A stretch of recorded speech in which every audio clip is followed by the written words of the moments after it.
Day 4 of US Chess Championship presented us with a number of great games, but the day belonged to Hans Niemann. He played black against Sam Shankland. D4, knight f6, c4, e6, knight c3, bishop b4, one of the most popular openings in chess, Nimzo Indian opening, e3, castle, bishop goes to d3 to a nice diagonal, d5 immediately striking in the middle for Niemann, exchange of the pawns on d5, a3 attacking the bishop, bishop goes back to d6, which is the top engine move in this position. Queen c2, attacking the pawn on h7 if the knight is not there. So if the knight goes away, the pawn on h7 becomes vulnerable. Knight a6, a little weird looking move, but this is actually the best move in this position, or at least one of the best moves in this position, with the idea to play c5 and then develop the knight through c7 to e6. Sam Shankland develops his knight and immediately c5, challenging white center for Niemann. Castle c4, attacking the bishop. Bishop goes back to e2, and according to the plan, knight c7. But here Shankland plays a4, and Hans Niemann comes back with the knight on a6.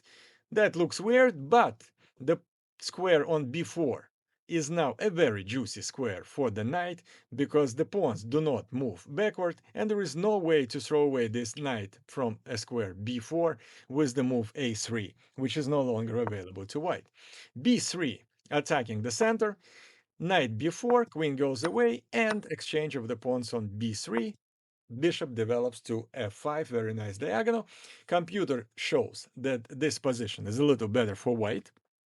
And the reason being, the pawn on d5 is isolated, it's not protected by any other black pawns, and this is the weakness in black's position, and that's why computers like white. But obviously, a lot of chess is ahead of us. a5, the pawn moves forward, rook c8, rooks belong on open files, bishop develops to d2, a6. a6 is a mistake according to the engines, but the reason it's a mistake, it's not so easy to see it right away because of the move knight b5. Move knight b5 gives white big advantage because after a pawn takes on b5, there is a hanging piece on b4, and after those exchanges, black have three very, very bad pawns, and therefore white position is much better. After a6, Sam Shankland didn't find or didn't like the move knight b5, but instead he played g3. Queen e7 to protect the knight on b4 once again, so the move knight b5 is no longer a threat. The bishop on b4, the knight on b4 is well protected. Rook c1, rook c7, doubling the rook on the c file for Niemann, and knight goes to e5. That's not a pawn sacrifice because if bishop takes e5, pawn takes e5, queen cannot take on e5 because the knight on b4 will be hanging. So therefore, in this position, Niemann plays rook c8. He goes according to his plan. Queen goes to b2 and knight c2. Very nice tactical shot. And the reason this works because after rook takes c2, which Shankland played, and bishop takes c2, it turns out that doesn't make any sense to take the bishop on c2 because after bishop b4, black is using this crazy pin of the knight, and they will take the knight back. So rook c1, for example, knight e4, and black's position is much better. Here Sam played knight g4, and bishop goes back to e4. Exchange of the knights on f6, and Niemann takes it with the pawn, which is very aggressive. So he doesn't mind double pawns, he doesn't mind these other isolated pawns. His pawn structure is absolutely crooked, but he has other plans. He wants to attack white's king using the open g file and also those two marvelous looking bishops. Bishop g4 attacking the rook, not a good move because after f5, bishop has to come back and basically white lost a move here because now pretty much the same position as it was a move ago, but it's black to move, and they immediately start attacking on the king side with the move h5, which is a pawn sacrifice. But again, Niemann's plan is to attack and open files for his rooks. Bishop takes h5, Sam takes the sacrifice, king goes to g7, and the plan is simple. The rook goes to an open file h. Bishop goes away right away, bishop d1, rook h8, and h4. Everything seems to be protected for a moment. Rook c6, and knight takes e4, pawn takes e4, and rook b1. Looks like a logical move, doubling the rook and the queen, attacking the pawn on b7. But what Sam Shankland didn't realize, that he's playing against Hans Niemann. And Hans Niemann sacrifices the rook on h4. And as you can see, computers actually do not quite like this move, but the reason they don't like this move is because black had a much better sacrifice here, and a much better sacrifice was bishop takes g3. That was the move that was winning the game pretty much on the spot, because after pawn takes on g3, black should play rook g6, and white cannot defend their king because everything is under attack. The pawn on g3, the pawn on h4 is under attack because the pawn on g3 is spinned, and two rooks and a queen will checkmate white's king. So therefore, bishop takes g3 was the winning move. But rook takes h4 is also a great sacrifice. Sam takes the rook. Niemann takes the pawn with the queen, and king starts running away, king f1. Another sacrifice from Niemann, bishop g3. Another great move, and again, white cannot take the bishop. If they take the bishop, they lose after queen h1 check, king f2, rook f6 check, and pretty much any move, there is a checkmate, king, queen f1. So they cannot take the bishop on g3, and therefore they play bishop e1, protecting the pawn on f2. Niemann attacks it from all different directions with the move rook f6. Queen c2. That's actually a very smart move by Sam Shankland, because now the king can snake away through all the squares and escape to a square b2. At least that was Sam Shankland's plan. But Niemann plays queen h1 check, king goes to e2, everything goes according to the plan by Shankland. And here it's important to notice that black is playing without a full rook. I'm sorry, without a full bishop. So the material advantage is clearly in Sam Shankland's favor. But how to defend this position is another story. Queen g2. The pawn on f2 is now under attack, but king continues to run away. King d2, bishop takes f2, and bishop e2. Obviously, you couldn't take the bishop on f2 because after rook takes f2, white would lose their queen. Now, after bishop takes f2, Sam Shankland plays bishop e2, and everything seems to be protected, but bishop takes e3 check. That was great. That was just a marvelous sacrifice by Niemann, again, with only 4 minutes left on the clock, by the way. And king takes e3, runs into immediate checkmate in one move. Queen g5 is a checkmate, so you cannot take the bishop on e3. What you can do is play back. King d1, the best move obviously in this position. Queen g1, pinning the bishop. And here comes queen c8. All of a sudden, Sam Shankland decided, enough of defense, I want to go attacking.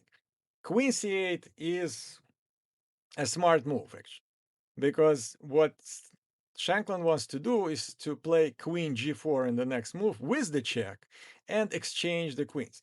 And if he exchanges the queens, seemingly his worst nightmares would be over. But as a matter of fact, here the best move for Niemann was actually to allow that to happen and play bishop f2. And then after queen g4 check, there was a winning move, rook g6. Rook g6, queen takes g1, rook takes g1. Here is the pin. So king has to go to d2, and here's the move e3.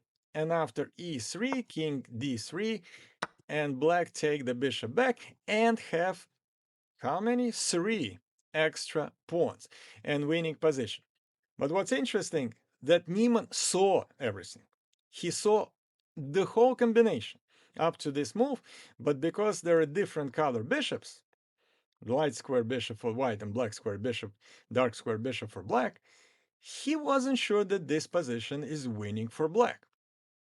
And therefore, he decided not to go for this variation, but instead he played a logical move, bishop g5, and now queen g4 is no longer a threat because it's without a check. Sam plays rook b7, very active, very aggressive. Here, the most logical move was to take the pawn on d4 with the check. Instead, bishop h4, attacking the bishop on e1, which is pinned. Now check, queen g4 check. Rook g6 is no longer a move, because after rook g6, queen takes h4, and white simply wins another piece. So therefore, Niemann exchanges the queens and plays rook f1. And white cannot protect their bishop on e1, but that bishop is an extra bishop, so it's not the end of the world. This position is actually even, according to the computers, and Sam Shankland makes the best move in this position, bishop e6, using the pin and attacking the pawn on f7. Rook e1 check, king c2, rook e2 check, king d1, and rook f2. Very smart move, and here black already winning. Smart move, just protecting very important pawn on f7. White take the pawn on d5, but there is a pawn on e3, which is very dangerous, and it goes forward, e3, bishop c4, preventing the pawn to going to e2, rook d2 check, king c1, and e2. If white take the rook on d2 with the king, then e1, promotion of a queen. Therefore, white take with the check on f7 and take the pawn on e2. Rook takes e2 and a rook a7. Pawn on a6 must be protected, so rook e6, protecting that pawn. That pawn will decide actually the game. It's very important to protect it. d5, rook d6, not easy to win this position, but you know, grandmasters, they obviously are grandmasters for a reason, and one of the reasons they can convert these difficult winning positions into actual win. And I'm going more quickly here because not much is happening. Basically, what Niemann is doing, he is going after both of these pawns, and eventually he is gonna capture both of them. In this position, Sam Shankland resigned. And the reason he resigned, because the pawn on a5 obviously cannot be protected. It's attacked by two pieces, by the king and the bishop, and the pawn on d6 is also cannot be protected, attacked by the rook. And the most important part here, if the rooks are exchanged, let's say if we take away rooks from the board here, black is still winning. And the reason they're winning, because the promotion square of this pawn is black, and black have a dark square bishop. If they had a light square bishop in this position, that would have been a draw.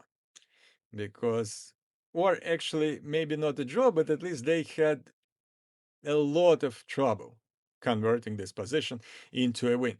So pretty crazy game. I think it was a very exciting game, and Hans Niemann actually won his first game of the tournament after 3 draws. The other game I want to show you is in women's section. One of the favorites, Irina Krush, 8-time US chess champion, is playing against Jennifer Yu, also a women's grandmaster, but her rating is only 2256. I'm saying only because Irina's rating is 2388. So it's 130-point difference between those two players. and the game was very much fun.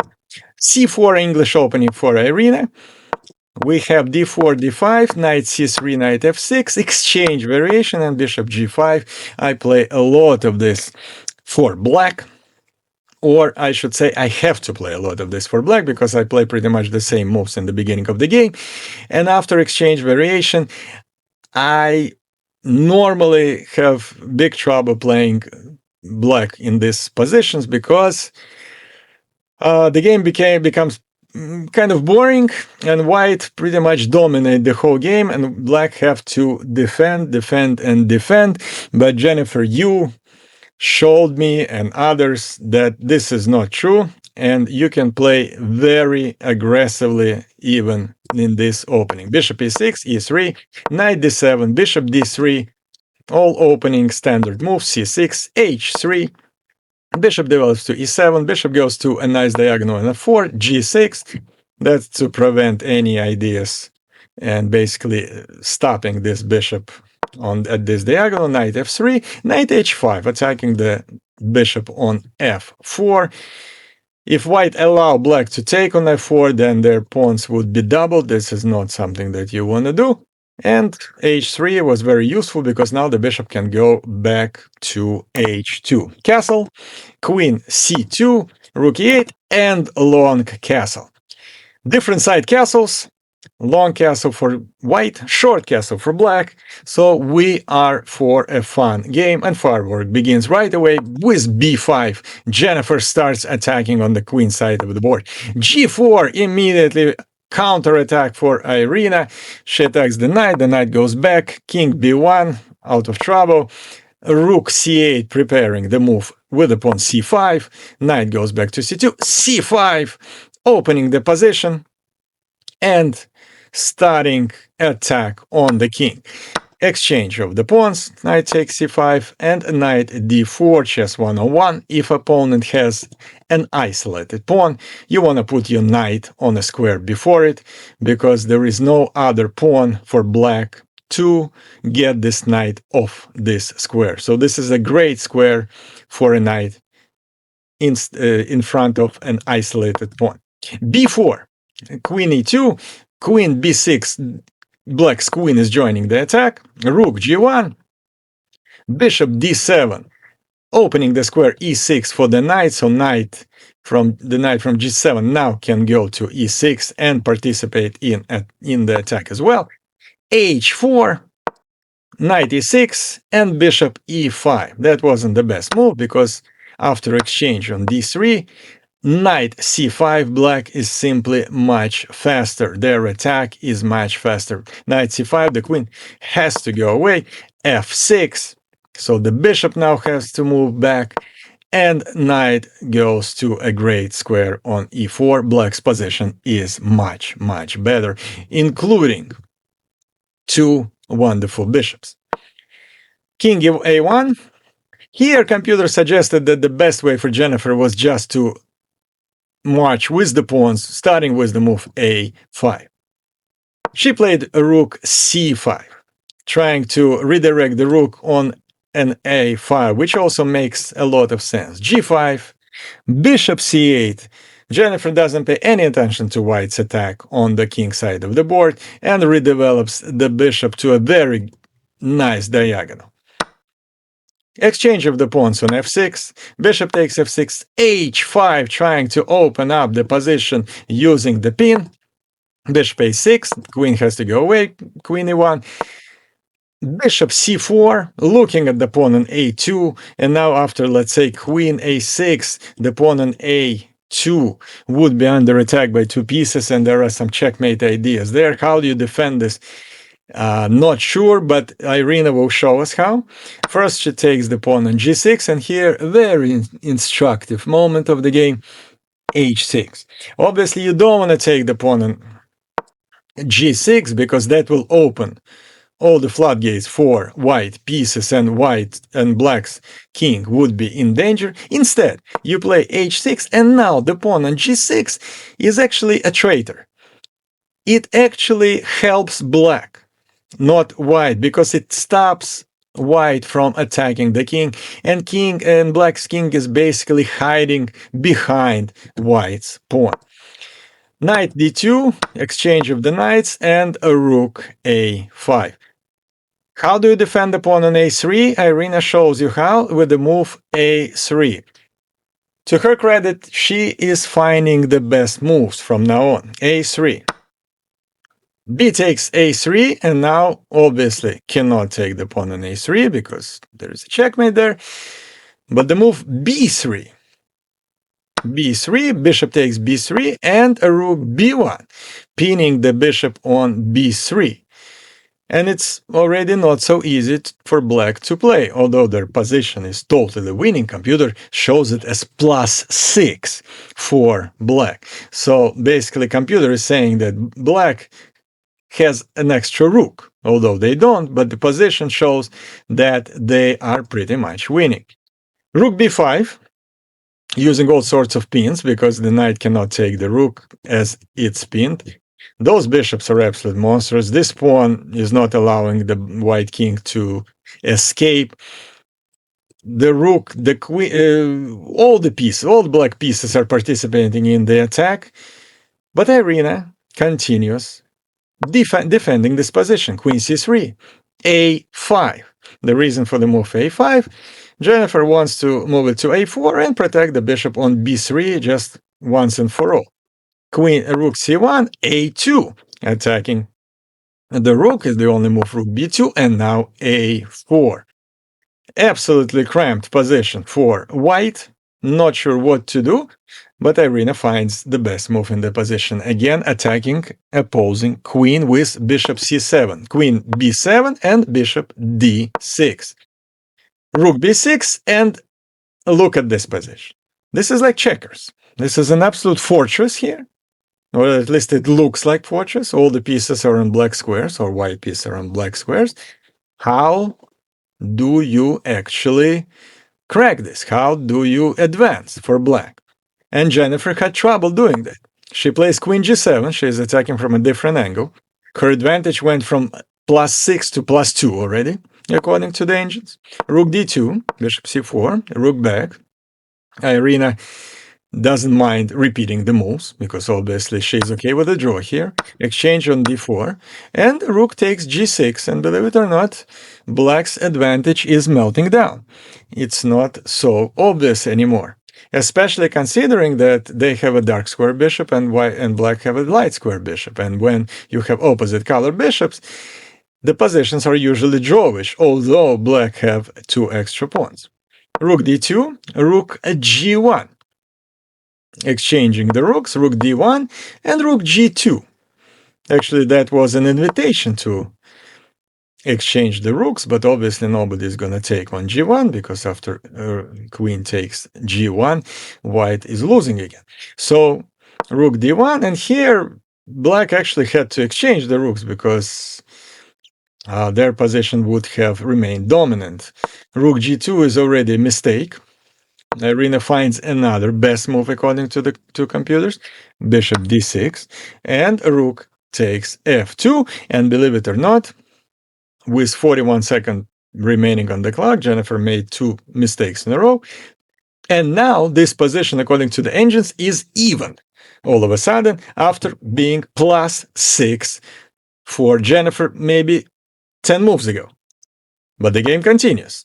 Bishop e5, queen g6, and what happens is that now white actually is more dangerous because their king is actually very safe behind the black pawn, but black's king is very vulnerable, and the g file belongs to white. Also, the bishop on e5 is an absolute monster. Rook g1, the only way to protect and not lose the queen is rook g2, exchange of the rooks, and queen e3. And now rook g1 is a big threat to win the queen. Therefore, black's king has to move away from g5, king h7, rook g1. Here a brilliant move by Jennifer, rook f8. Rook f8 just to make sure that white cannot take the rook. The queen, because rook f1 check, and obviously this is winning for black. Now, rook f8 was not only a brilliant move because it sacrifices the queen for like a move. It was also brilliant because there is only one move in this position that saves white from losing. And that move is not easy to find, and that move Irina did not find. And the move that saves white is bishop f6. Bishop f6 is the move of the game that had to be played to survive. And the reason being that, let's say, if rook takes f6, then queen e7 check, king g6, and rook takes g2 with the check. And that's pretty much why black cannot take the bishop. And the best move for black here would have been actually to sacrifice the queen. Queen takes g1, queen takes g1, and rook f7, believe it. And this position is a draw. So, in any case, Irina didn't find that move, bishop f6, which is really not an easy move to find. She played bishop g3 with the same type of ideas. But that move is wrong because queen takes g1. Jennifer sacrifices her queen once again. Queen takes g1, rook f1 check, queen takes f1, bishop takes f1, king takes a2. And although we have opposite color bishops, black is winning. And the reason they're winning, because white cannot stop both pawns from promoting. One of them will be promoted. So h5, king a3, bishop b5, protecting the pawn on a4. Obviously, you have to do it. King b4, bishop e8, protecting both of those pawns. And the winning idea is very easy here. a3, the pawn is going forward. King takes d5, a2. The only move is bishop c3 to protect the square promotion square a1, but here is another pawn. King f5 first to put the king in opposition to another king, so the king, white's king, cannot move to a square h1, and even if it could, it still would be lost. King c4, h4, king b3, h3. Irina resigns. Irina resigns because she cannot stop one of those pawns from promotion. King takes a2, h2. There is no way to stop this pawn. Great game. It was really going back and forth, and Irina, to her credit, showed tremendous power in defending an absolutely lost position. Jennifer didn't win this clean, but she did. And day 4 was over. See you soon. Day 5 with round 5 games, which I'm sure would be as interesting as those ones. If you like the video, if you like the content, I would really appreciate if you like, subscribe, leave a comment. Who you think is gonna win US Championship this year? Will it be Wesley So or Nakamura or Hans Niemann on the in the open section? And whether it would be Alice Lee or Irina Krush or Jennifer Yu in the women's section. Again, great games. I enjoyed it. I hope you too. Thank you for watching.